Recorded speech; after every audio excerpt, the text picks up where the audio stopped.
Suatu hari Baginda ingin mengadakan pesta di istananya. Ia berencana mengundang semua pembesar-pembesar negeri dan juga pembesar-pembesar negeri tetangga. Tetapi, pesta yang akan diadakan kali ini sangatlah berbeda. Karena Baginda Raja menyelipkan sebuah rencana untuk mengerjai Abu Nawas, dan kali ini Baginda sangat yakin jika Abu Nawas akan masuk ke dalam perangkap. Tibalah pada hari yang sudah ditentukan untuk menggelar pesta. Seluruh undangan, termasuk Abu Nawas yang turut diundang berhadir di istana. Ketika semua tamu undangan yang hadir sudah berkumpul, Baginda memerintahkan pelayan istana untuk membasuh tangan dan kaki para undangan dengan air mawarnan harum. Satu persatu tamu undangan yang hadir telah selesai dibasuh. Kini tinggallah giliran Abu Nawas. Tidak pernah menyangka sebelumnya jika pada hari itu ia akan menjadi bahan tertawaan Baginda dan para undangan yang berhadir.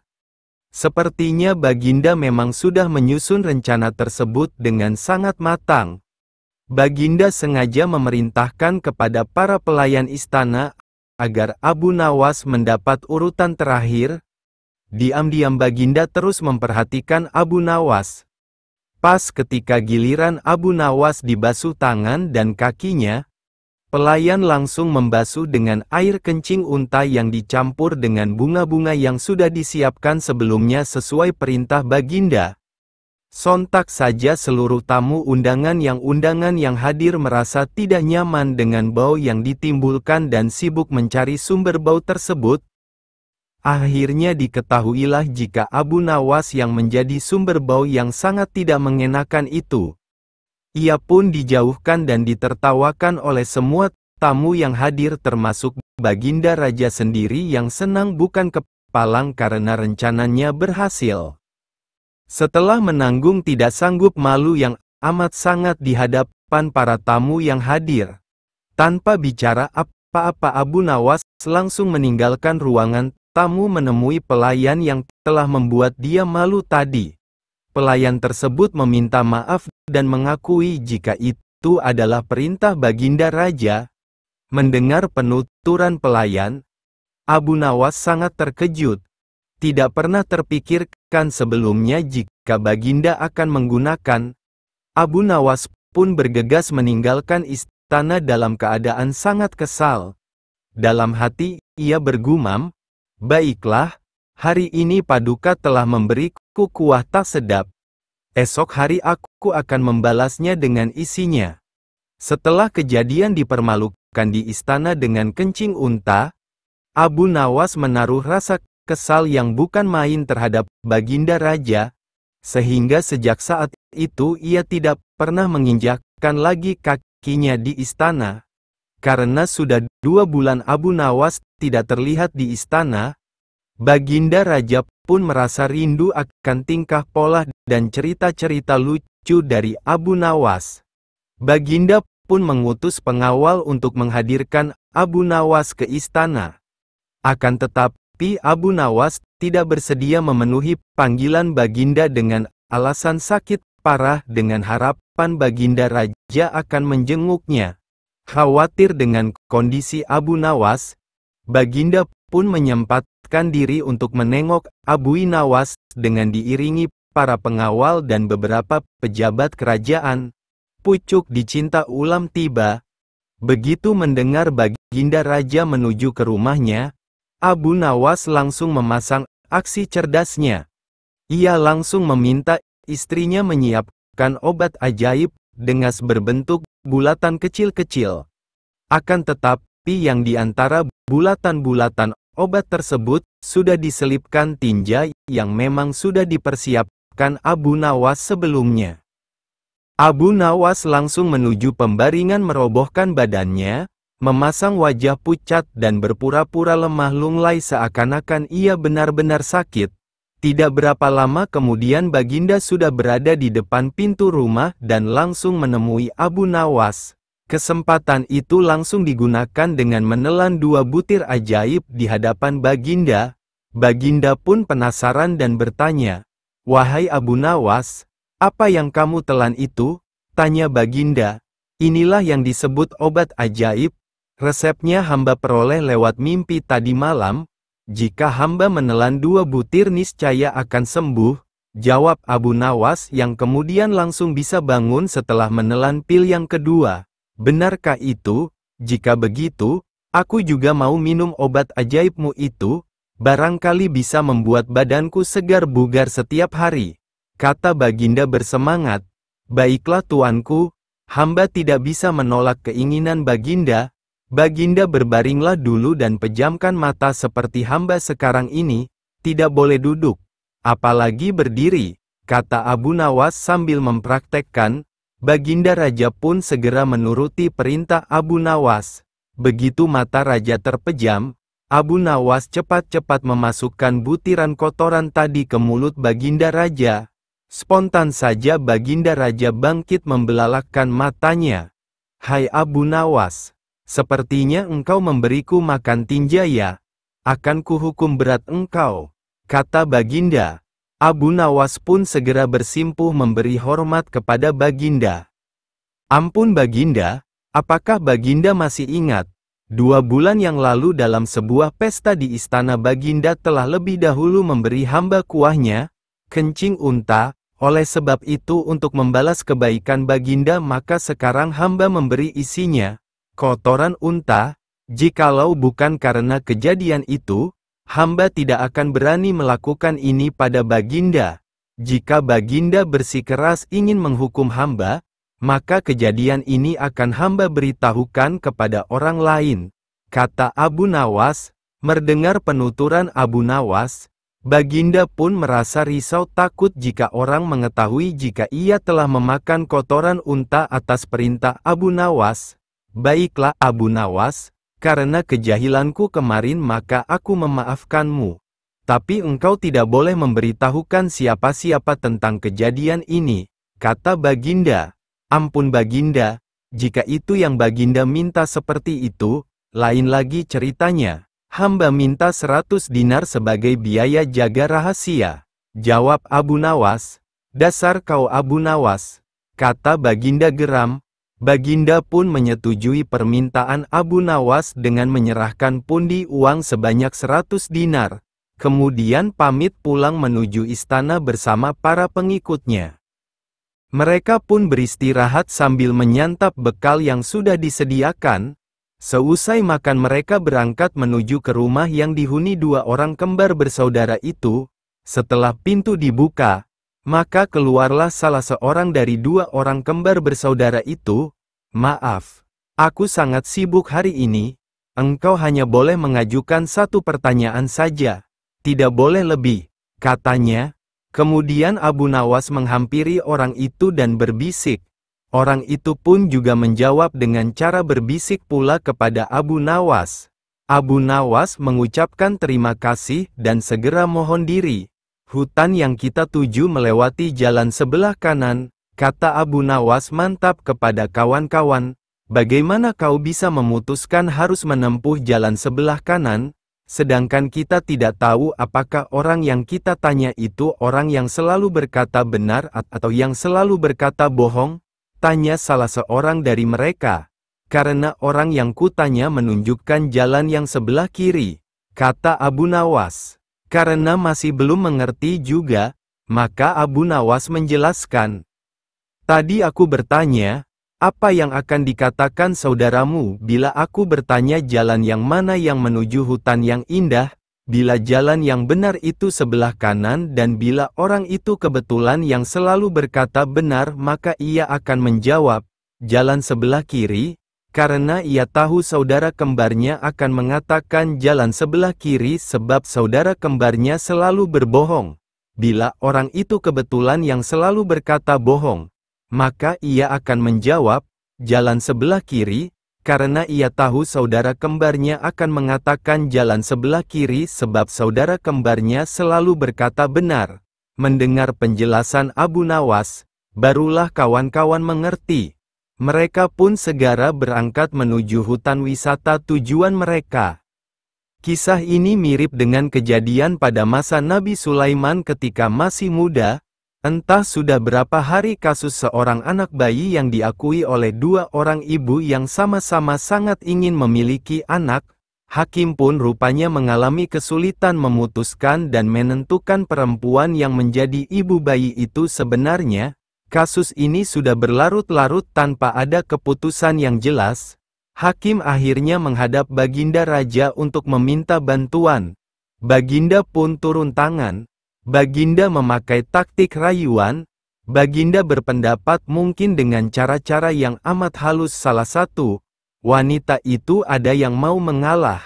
Tetapi kebijaksanaan Baginda Raja Harun al-Rashid justru membuat kedua perempuan makin mati-matian saling mengaku bahwa bayi itu adalah anaknya.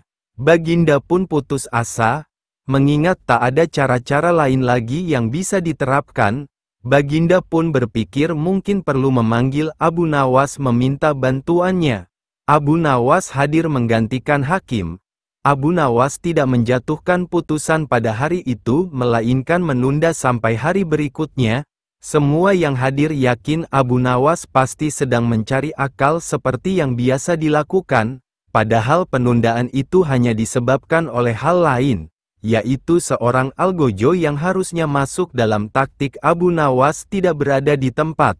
Keesokan hari sidang pengadilan diteruskan lagi. Abu Nawas memanggil algojo dengan pedang di tangan. Abu Nawas memerintahkan agar bayi itu diletakkan di atas meja. "Apa yang akan kau perbuat terhadap bayi itu?" kata kedua perempuan itu saling memandang. "Sebelum saya mengambil tindakan, apakah salah satu dari kalian bersedia mengalah dan menyerahkan bayi itu kepada yang memang berhak memilikinya?" kata Abu Nawas. "Tidak, bayi itu adalah anakku," kata kedua perempuan itu serentak. "Baiklah, kalau kalian memang sungguh-sungguh menginginkan bayi itu dan tidak ada yang mau mengalah, maka saya terpaksa membelah bayi itu menjadi dua sama rata dan membaginya kepada kalian," kata Abu Nawas mengancam dengan spontan. Perempuan pertama girang bukan kepalang, setuju akan tindakan yang akan dilakukan Abu Nawas. Sedangkan perempuan kedua menjerit-jerit histeris, tolong jangan dibelah bayi itu, biarlah aku rela bayi itu seutuhnya diserahkan kepada perempuan itu," kata perempuan kedua. Abu Nawas tersenyum lega. Pemilik sebenarnya bayi tersebut sudah diketahui. Abu Nawas segera mengambil bayi itu dan langsurik menyerahkan kepada perempuan kedua. Abu Nawas minta agar perempuan pertama dihukum sesuai dengan perbuatannya, karena tidak ada ibu yang tega menyaksikan anaknya disembelih, apalagi di depan mata. Baginda Raja merasa puas terhadap keputusan Abu Nawas. Sebagai rasa terima kasih, Baginda memberikan sejumlah hadiah atas bantuannya yang sangat berguna. "Tugas mustahil Abu Nawas," kata istrinya. Ia bersama seorang pendeta dan seorang ahli yoga sedang melakukan pengembaraan suci. Padahal saat ini Baginda amat membutuhkan bantuan Abu Nawas. Beberapa hari terakhir ini Baginda merencanakan membangun istana di awang-awang. Karena sebagian dari raja-raja negeri sahabat telah membangun bangunan yang luar biasa. Beberapa minggu, rasanya tak ada yang lebih berat bagi Abu Nawas kecuali tugas yang diembannya sekarang. Jangankan membangun istana di langit, membangun sebuah gubuk kecil pun sudah merupakan hal yang mustahil dikerjakan. Hanya Tuhan saja yang mampu melakukannya. Begitu gumam Abu Nawas. Hari-hari berlalu seperti biasa, tak ada yang dikerjakan Abu Nawas kecuali memikirkan bagaimana membuat Baginda merasa yakin kalau yang dibangun itu benar-benar istana di langit. Seluruh ingatannya dikerahkan dan dihubung-hubungkan. Abu Nawas bahkan berusaha menjangkau masa kanak-kanaknya, sampai ia ingat bahwa dulu ia pernah bermain layang-layang, dan inilah yang membuat Abu Nawas girang. Abu Nawas tidak menyia-nyiakan waktu lagi. Bersama beberapa kawannya merancang layang-layang raksasa berbentuk persegi 4. Setelah rampung baru Abu Nawas melukis pintu-pintu serta jendela-jendela dan ornamen-ornamen lainnya. "Kalau begitu siapkan tambang itu sekarang," Aku ingin segera melihat istanaku dari dekat, kata Baginda tidak sabar. Maafkan hamba Paduka yang mulia. Hamba kemarin lupa memasang tambang itu, sehingga seorang kawan hamba tertinggal di sana dan tidak bisa turun. Kata Abu Nawas, bagaimana dengan engkau sendiri Abu Nawas? Dengan apa engkau turun ke bumi? Tanya Baginda. Dengan menggunakan sayap Paduka yang mulia. Kata Abu Nawas dengan bangga. Kalau begitu buatkan aku sayap supaya aku bisa terbang ke sana. Kata Baginda. Paduka yang mulia, sayap itu hanya bisa diciptakan dalam mimpi. Kata Abu Nawas menjelaskan. Engkau berani mengatakan aku gila sepertimu? Tanya Baginda sambil melotot. Ya, Baginda, kurang lebih seperti itu, jawab Abu Nawas tangkas. Apa maksudmu? Tanya Baginda lagi. Baginda tahu bahwa membangun istana di awang-awang adalah pekerjaan yang mustahil dilaksanakan, tetapi Baginda tetap menyuruh hamba mengerjakannya. Sedangkan hamba juga tahu bahwa pekerjaan itu mustahil dikerjakan. Tetapi hamba tetap menyanggupi titah Baginda yang tidak masuk akal itu. Kata Abu Nawas berusaha meyakinkan Baginda. Tanpa menoleh Baginda Raja kembali ke istana diiring para pengawalnya. Abu Nawas berdiri sendirian sambil memandang ke atas melihat istana terapung di awang-awang. Sebenarnya siapa di antara kita yang gila? Tanya Baginda mulai jengkel. Hamba kira kita berdua sama-sama tidak waras tuanku. Jawab Abu Nawas tanpa ragu. Istana raja hancur karena lalat. Abu Nawas sangat sedih melihat rumahnya hancur karena diobrak-abrik prajurit kerajaan. Tapi, dengan akal liciknya, Abu Nawas berhasil membalas menghancurkan kerajaan dengan sebuah tongkat yang terbuat dari besi. Dengan berdalih untuk membunuh lalat-lalat yang telah makan nasinya, Abu Nawas memporak-porandakan seluruh isi kerajaan. Pada suatu hari Abu Nawas terlihat murung. Hanya tertunduk lesu mendengarkan penuturan istrinya yang mengatakan kalau beberapa pekerja kerajaan atas titah Raja Harun membongkar rumahnya. Raja berdalih bahwa itu dilakukan karena bermimpi kalau di bawah rumahnya terpendam emas dan permata yang tak ternilai harganya. Namun, setelah mereka terus-menerus menggali, ternyata emas dan permata tidak jua ditemukan. Parahnya, sang raja juga tidak mau meminta maaf dan mengganti rugi sedikit pun kepada Abu Nawas. Karena itulah Abu Nawas sakit hati dan memendam rasa dendam kepada perusak rumahnya. Lama Abu Nawas memeras otak, namun belum juga ia menemukan muslihat untuk membalas perbuatan Baginda. Makanan yang dihidangkan istrinya pun tidak dimakan karena nafsu makannya telah lenyap. Balasan Abu Nawas keesokan harinya Abu Nawas melihat banyak lalat-lalat mulai menyerbu makanannya yang sudah mulai basi. Begitu melihat lalat-lalat itu berterbangan, Abu Nawas tiba-tiba saja tertawa riang seolah mendapatkan ide. Tolong ambilkan kain penutup untuk makananku dan sebatang besi, kata Abu Nawas kepada istrinya. Dengan wajah berseri-seri, Abu Nawas berangkat menuju istana. Setiba di istana, Abu Nawas membungkuk memberi hormat kepada Raja Harun. Raja Harun terkejut atas kedatangan Abu Nawas. Di hadapan para menterinya, Raja Harun mempersilahkan Abu Nawas untuk menghadap. Ampun tuanku, hamba menghadap tuanku Baginda hanya untuk mengadukan perlakuan tamu-tamu yang tidak diundang. Mereka memasuki rumah hamba tanpa izin dan berani memakan makanan hamba, lapor Abu Nawas. Siapakah tamu-tamu tidak diundang itu wahai Abu Nawas? Ujar Baginda dengan bijaksana. Lalat-lalat ini tuanku, kata Abu Nawas sambil membuka penutup piringnya. Kepada siapa lagi kalau bukan kepada Paduka junjungan hamba? Hamba mengadukan perlakuan yang tidak adil ini, ujar Abu Nawas sekali lagi. Lalu, keadilan yang bagaimana yang engkau inginkan dariku? Respon Raja Harun.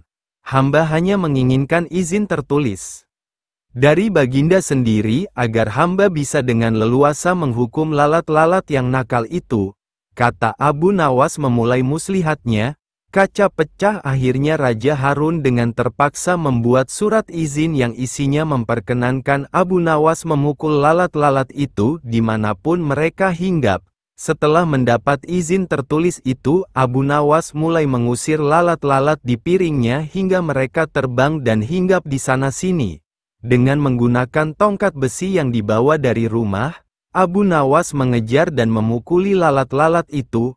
Ketika hinggap di kaca, Abu Nawas dengan tenang dan leluasa memukul kaca itu hingga pecah. Kemudian vas bunga nan indah juga ikut terkena pukul dan pecah. Akhirnya hanya dalam beberapa menit saja seluruh perabot istana hancur berkeping-keping.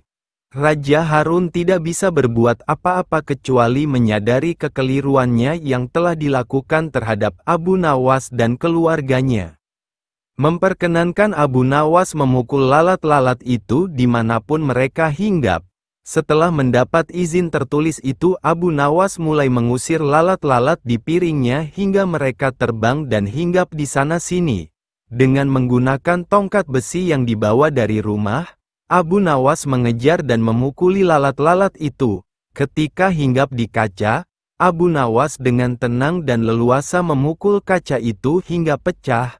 Kemudian vas bunga nan indah juga ikut terkena pukul dan pecah. Akhirnya hanya dalam beberapa menit saja seluruh perabot istana hancur berkeping-keping. Raja Harun tidak bisa berbuat apa-apa kecuali menyadari kekeliruannya yang telah dilakukan terhadap Abu Nawas dan keluarga Nisa, dan setelah merasa puas, Abu Nawas mohon diri barang-barang kesayangan Raja Harun banyak yang hancur. Bukan cuma itu saja. Raja juga menanggung rasa malu. Kini dia sadar betapa kelirunya telah berbuat semena-mena kepada Abu Nawas.